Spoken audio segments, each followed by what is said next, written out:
وہ بھی زیادہ نہ پڑے. تو یہ لرننگ لاس اور اس کے مطابق کورس ورک جو ہے اس کے اوپر ہم ایڈوائز کریں گے اسکولوں کو. اور انشاءاللہ تعالی امید یہ ہے کہ اگلے سال تک اگر انشاءاللہ کووڈ کے اس بیماری کے حالات یہی رہے تو انشاءاللہ ہم سارے جو پرانا شیڈیول ہے اسکولوں کا امتحانات کا آہستہ آہستہ اس شیڈیول پہ آ جائیں گے. تو یہ مختصر میں عرض کرنا چاہتا تھا. فیصلے جو ہیں وہ فائنل 7 تاریخ کو ہوں گے، لیکن ایس او پیز پہ عمل کرنا بہت ضروری ہے. اور جو صحت کے حساب سے چیزیں ہیں جو کہ بہت ضروری ہیں اس کے بارے میں ڈاکٹر فیصل صاحب سے ریکویسٹ کروں گا کہ وہ آپ کو بریف کریں. بہت شکریہ جی. السلام علیکم. میری کوشش بھی ہوگی کہ آپ کو تھوڑا سا بیک گراؤنڈ بتا دوں کہ ہم کہاں ہیں، اور یہ جو فیصلہ ایک اصولی فیصلہ ہے کہ 15 ستمبر کے لگ بھگ ہم بتدریج اداروں کو کھولیں، تو اس کے پیچھے کیا منطق کار فرما ہے اور اس سوچ تک اور اس پلان تک ہم کیسے پہنچے ہیں. سب سے پہلے تو یہ کہ ہم کہاں کھڑے ہیں. یہ چیز تو اب واضح ہو چکی ہے کہ شکر ہے کہ پاکستان میں جو کووڈ کی سچویشن ہے وہ جو ہمارے حالات جون کے وسط میں تھے اس سے بہت بہتر ہے. اموات کی شرح، جو پازیٹیو ٹیسٹ کی شرح ہے، ٹوٹل جو نمبر ہیں ٹیسٹ کے، وہ سب آہستہ آہستہ کم ہو گئے. تو یہ تو سچویشن اچھی ہے، لیکن اس میں کوئی شک نہیں کہ یہ بیماری جو ہے یہ ابھی ختم نہیں ہوئی. یہ موجود ہے، ہمارے ملک میں بھی موجود ہے اور دنیا بھر میں بھی ہے، اور کسی بد احتیاطی کی وجہ سے یہ بھڑک بھی سکتی ہے. تو یہ تو ہے ہماری موجودہ سچویشن. اب مارچ کے وسط میں چلتے ہیں جب یہ فیصلہ ہوا کہ یہ تعلیمی ادارے جو ہیں ان کو بند کیا جائے. میں سمجھتا ہوں کہ بیماری کے پھیلاؤ کو روکنے کے لیے جو میرے خیال سے جو اہم ترین فیصلہ شاید تھا وہ ان اداروں کو بند کرنا تھا. اس کی وجہ یہ ہے کہ ہمارے تعلیمی اداروں میں تقریباً 50 ملین 5 کروڑ بچے اور نوجوان پڑھتے ہیں. تو یہ اتنی بڑی نمبر ہے لوگوں کا، بچوں کا، جن سے بیماری کے پھیلاؤ میں زیادتی ہو سکتی تھی، بڑھاؤ ہو سکتا تھا.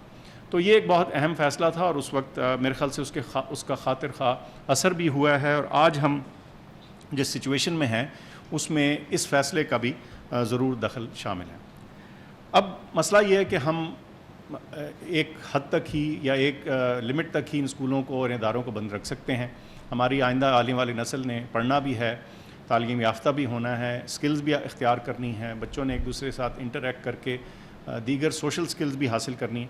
تو کسی نہ کسی پوائنٹ پہ اسکولوں کا کھولنا اور کالجوں کا کھولنا، تدریسی اداروں کا دوبارہ سے اپنا کام شروع کرنا ناگزیر تھا. اس وقت کیوں؟ شفقت صاحب نے ذکر کیا کچھ ڈیمیج ایسی آ جاتی ہے بچے کی تعلیم میں اور ایون سسٹم میں جس کو واپس کرنا شاید ناممکن ہو جائے. لیکن یہ سوچ ہم کر ہی نہیں سکتے تھے اگر ہمارے جو بیماری کے حالات ہیں وہ وہاں نہ ہوتے جہاں کہ ہم آج کھڑے ہیں. جیسے میں نے ذکر کیا کہ ہماری بیماری کی شرح جو ہے وہ ملک بھر میں کافی بہتر سچویشن میں ہے.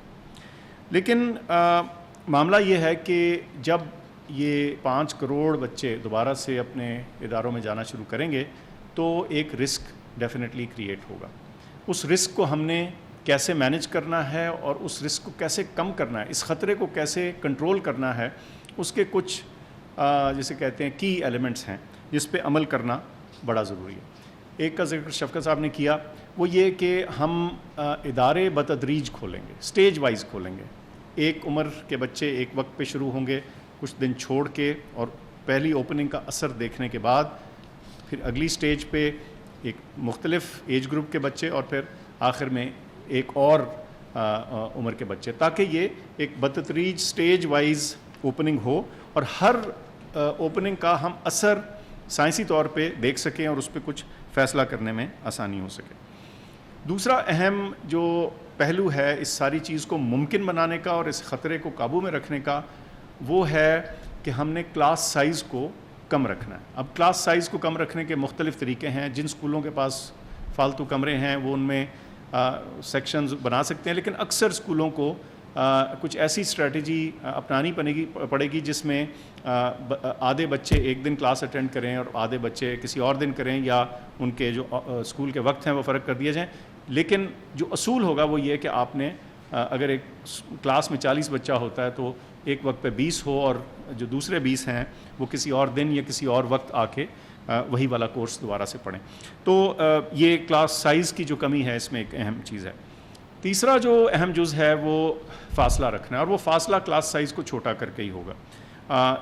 آئیڈیلی ہم کہتے ہیں کہ تقریباً 6 فٹ کا فاصلہ مینٹین ہونا چاہیے.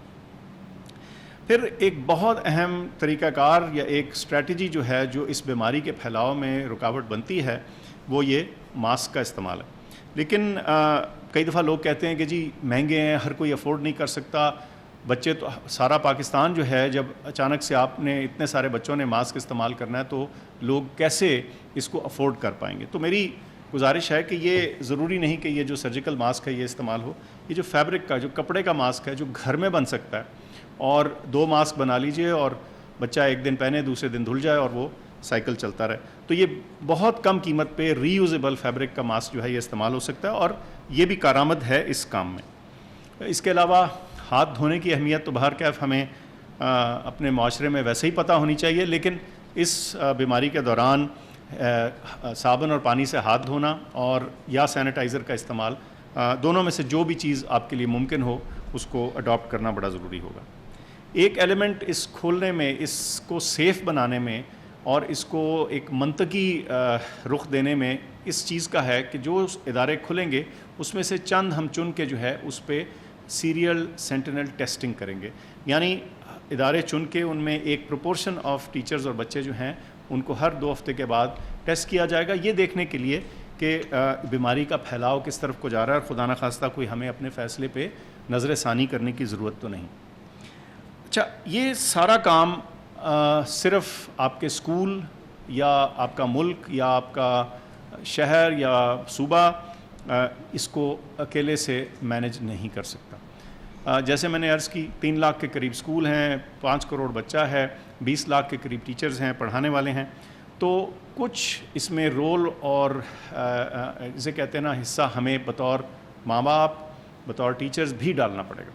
اور وہ کیا ہے؟ سب سے پہلے تو یہ کہ آپ اپنے ادارے کے ساتھ جدھر آپ کا بچہ جا رہا ہے اس سے کوآپریٹ کریں, جو وہ انسٹرکشنز دے رہے ہیں, جو آپ کو احتیاطی تدابیر بتا رہے ہیں اس پہ عمل کرنے کی کوشش کریں. اپنے آپ کو اس کے بارے میں تعلیم دلوائیں, سمجھیں اس مسئلے کو, یہ ہے کیا, اس کی رکاوٹ کیسے ہوتی ہے, اور وہی تعلیم پھر آپ اپنے بچے کو بھی دیں. ان کو ہدایت کیجئے کہ ماسک کا استعمال ضرور کیجئے, کیونکہ یہ اس بیماری کے پھیلاؤ میں ایک بہت اہم رکاوٹ ثابت ہوتا ہے. فاصلہ رکھنا سکھائیے, اور 2 اور چھوٹی چھوٹی احتیاطی تدابیریں جنہوں خاص طور پہ جو بچے اگر ان کو کوئی ایسی بیماری ہے جس میں ان کی قوت مدافعت کم ہے یا وہ بیمار ہیں تو ان کو اس پہلے مرحلے میں اسکول نہ بھیجیے. اس کے علاوہ جن گھروں میں بزرگ موجود ہیں, جب بچے گھر میں آتے ہیں تو اس میں بھی تھوڑی سی احتیاط رکھیے کہ جو خاص طور پہ بیمار یا نحیف ہمارے بزرگ ہیں ان سے تھوڑا سا فاصلہ رکھا جائے ان بچوں کا.